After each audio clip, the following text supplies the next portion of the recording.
قصب سكر منزرع على نظام الري بالرش، ري محوري بالشتلات على معدلات تخطيط 150 سنتي، والزراعة بالضبط في 21/5/2022.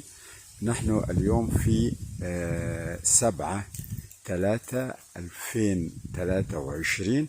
يعني هذا القصب الضخم كما نرى عمره حوالي 10 أشهر ونصف فقط. في ضبط لعمليات الري، في ضبط لاستخدام الزراعة بالشتل، أعطت هذا المحصول زائد الخدمة الجيدة.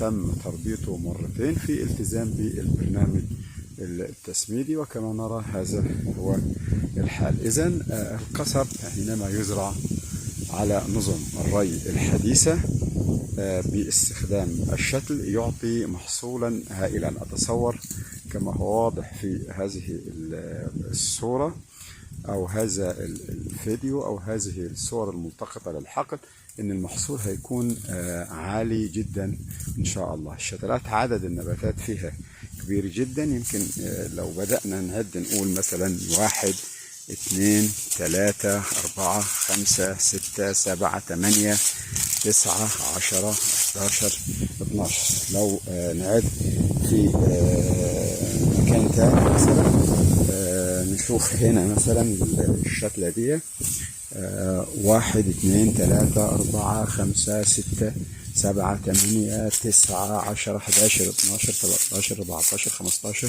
16. يعني محصول رائع ومحصول هايل. أتصور إن هيكون فيه نقلة كبيرة للقصب السكر عند استخدام نظم الري الحديثة والزراعة بالشتل.